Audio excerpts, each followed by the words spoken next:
নমস্কার, আমি doctor Indranil Pal. Welcome to health inside. আজকে আমরা যে জিনিসটা নিয়ে আলোচনা করতে চলেছি সেটা হচ্ছে গিয়ে জয়েন্ট রিপ্লেসমেন্ট সার্জারি।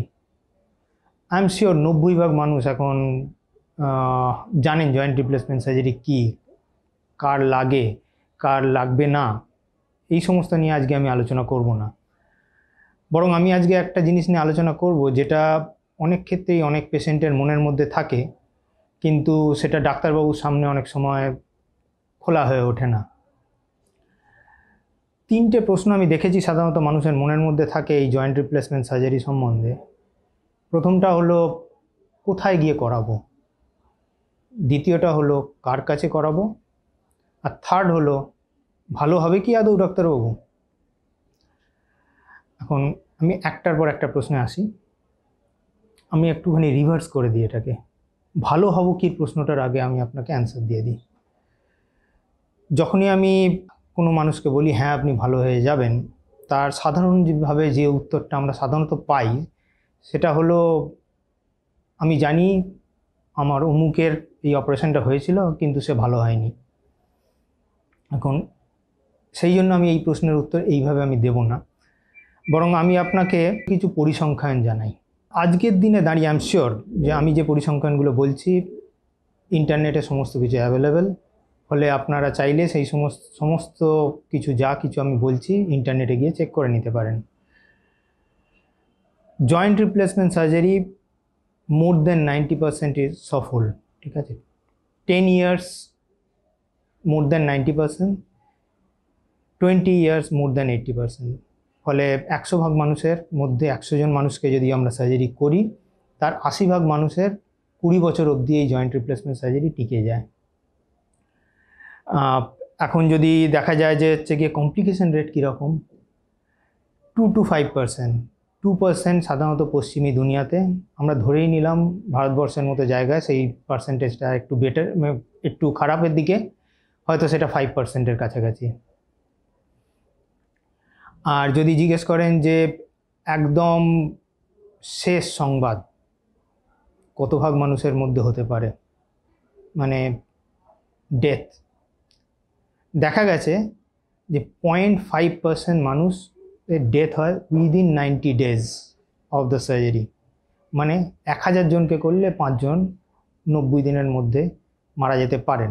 যে কোনো সার্জারির থেকে এটা অনেক ভালো ভালো সংখ্যা। থার্ড, যদি দেখা যায় অন টেবিল ডেথের কথা, সেটা 0.05।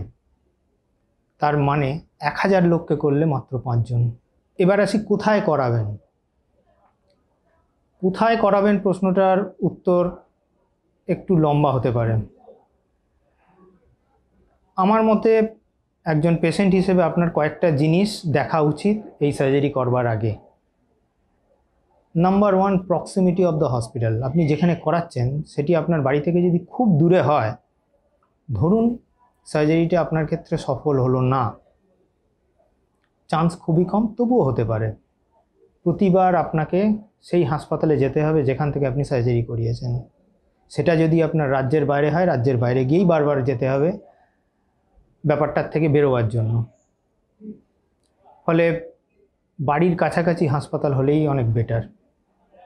দ্বিতীয় জিনিস যেটাকে আপনার দিকে চিন্তাভাবনা করা উচিত সেটা হলো হাসপাতালের পরিকাঠামো কেমন। এই যে সার্জারিটা শুধুমাত্র হাঁটুর সার্জারি নয়, একটা মানুষের ওপর সার্জারি। ফলে বেশিরভাগ মানুষ যারা এই অস্টিও আর্থাইটিসের জন্য জয়েন্ট রিপ্লেসমেন্ট করান, তারা 90% ক্ষেত্রে তারা বয়স্ক, প্রায় 60-এর ওপর বয়স। ফলে বেশিরভাগ মানুষের কিছু না কিছু কোমরবিডিটি, অন্যান্য আনুষঙ্গিক মেডিকেল প্রবলেম থাকে। সেই সমস্ত মেডিকেল প্রবলেমগুলো আরও বেশিরভাগ কম ফ্লারিশড হয় যখন আমরা সার্জারি করি। ফলে পরিকাঠামো যদি ঠিকঠাক না থাকে, অন্যান্য ডিপার্টমেন্ট যদি ঠিকঠাকভাবে একই হাসপাতালের মধ্যে রান না করে, কোনো কিছু যদি ঠিকঠাকভাবে না যায়, কোনো রকম যদি কমপ্লিকেশান ডেভেলপ করে, অর্থোপেডিক সার্জনের পক্ষে সমস্ত কিছু মেকআপ করা সম্ভব নয়। এবং বেশিরভাগ ক্ষেত্রেই প্রবলেমটা সাধারণত অর্থোপেডিক্স নিয়ে দাঁড়ায় না, অন্যান্য মেডিকেল প্রবলেম নিয়ে দাঁড়ায়, সেখানে আমাদের মেডিসিনের হেল্প নেওয়ার দরকার পড়ে। One of the important thing সেটা হচ্ছে কি আইসিইউ সেট আপ। অনেক ক্ষেত্রেই মানুষকে হয়তো আইসিইউর মধ্যে যেতে হয়, কিন্তু সেখানে যদি হাসপাতালের মধ্যে ঠিকঠাক আইসিইউ সেট আপ না থাকে, তাহলে সেই মানুষটা সঠিক চিকিৎসা পায় না। আরও একটা জিনিস আপনাদের হাসপাতালের খেয়াল রাখা উচিত, সেটা হলো হাসপাতালের পরিষ্কার পরিচ্ছন্নতা কেমন। এই জয়েন্ট রিপ্লেসমেন্ট সার্জারি প্রচণ্ড পরিষ্কার পরিচ্ছন্নতার সার্জারি। তার কারণ আপনার শরীরের মধ্যে একখানা ইমপ্লান্ট ঢুকিয়ে দেওয়া হলো। এই ইমপ্লান্টটি ঢোকাবার সময় কোনো কারণে যদি ইনফেকশান ঢোকে, বা ঢোকাবার পরেও যদি কোনো কারণে ইনফেকশান হয়, যেটা ওয়ার্ড থেকেও হতে পারে, তাহলে সেটার পরিণাম বেশ ভয়ানক। এখন ফলে ওটি এবং ওয়ার্ড যেন পরিষ্কার পরিচ্ছন্ন হয়, সেই রকম হাসপাতালে গিয়ে করানোটাই বাঞ্ছনীয়। এখন আপনি আমাকে বলবেন যে ডাক্তারবাবু আমাকে কি ওটি দেখতে দেওয়া হবে? না, তা হয়তো হবে না। 99% ক্ষেত্রে জেনে রাখুন, আপনার যদি সেরকম জানাশোনা না থাকে, জানাশোনা থাকলেও অনেক ক্ষেত্রে ওটির মধ্যে ঢুকতে দেওয়া হয় না। তার মেন কারণটা হচ্ছে গিয়ে এগেন সেম থিং, ইনফেকশনের ভয়, যে আপনি শরীর দিয়ে কিছু ইনফেকশন ঢুকিয়ে দিতে পারেন কোনো রোগীর শরীরে। তো এটার জন্য আমি একটা উদাহরণ দিই, কিভাবে আপনি বুঝবেন যে এই জায়গাটা আপনার পক্ষে সুটেবল কি না। ধরুন আপনি একটা প্লেনে উঠছেন, এখন মাঝে আকাশে প্লেনটা উড়বে না হচ্ছে কি হঠাৎ করে ভেঙে পড়বে, কিভাবে আপনি বুঝবেন? আপনার বোঝার কোনো উপায় নেই, কারণ যে মেশিনটা চলবে সে সম্বন্ধে আপনার কোনো আইডিয়া নেই। কিন্তু আপনার কি আইডিয়া থাকতে পারে? প্লেনে ওঠার পর দেখলেন পরিষ্কার পরিচ্ছন্নতা চারদিকে মেনটেন করা আছে, যে সমস্ত স্টাফেরা তারা পরিষ্কার পরিচ্ছন্ন, তারা হচ্ছে কার্টিয়াস, সমস্ত কিছু ঠিকঠাকভাবে চলছে, টাইমলি চলছে। এই সমস্তগুলো দেখে আমরা নির্ধারণ করি যে হ্যাঁ, মনে করা যেতে পারে যখন এই জিনিসগুলো ঠিক আছে, সেই প্লেনের যে কোম্পানি চালাচ্ছে তারা বাকি জিনিসগুলোর দিকেও খেয়াল রেখেছে। সিমিলারলি একটা হাসপাতালে ঢুকে যদি দেখেন চারদিকে নোংরা ছড়িয়ে আছে, আশা করা যায় ওটির মধ্যেটা সেরকম কিছু ডিফারেন্ট হবে না। আপনি যদি দেখেন আপনার সারাদিন হাসপাতালে কাটাবার পরও আপনার যে কাজের জন্য এসেছিলেন সে কাজটা হলো না, কারণ হ্যাফাজার্ডভাবে কাজকর্ম চলছে, সিমিলার ওটির মধ্যেও হ্যাফাজার্ডভাবেই কাজ চলছে। অতএব আপনি সেগুলোর থেকে দূরে থাকুন। অতএব আমি বলবো পরিষ্কার পরিচ্ছন্ন বড় একটা হাসপাতালকে চুজ করতে, রাদার দেন ছোটোখাটো জায়গায় গিয়ে এই সার্জারিটা করাতে। এবার আমরা ফাইনাল প্রশ্নে আসি, কাকে দিয়ে করাবো? এই প্রশ্নটার উত্তর খুব ছোটোভাবে দিতে গেলে, সাধারণতভাবে ডাক্তারের ওপর বিশাল কিছু ডিফারেন্ট হয় না এই সার্জারিটা। তার কারণটা হচ্ছে গিয়ে এই সার্জারিটা এতটাই ভালো সার্জারি যে খুব একটা সার্জেন ড্রিভেন নয়।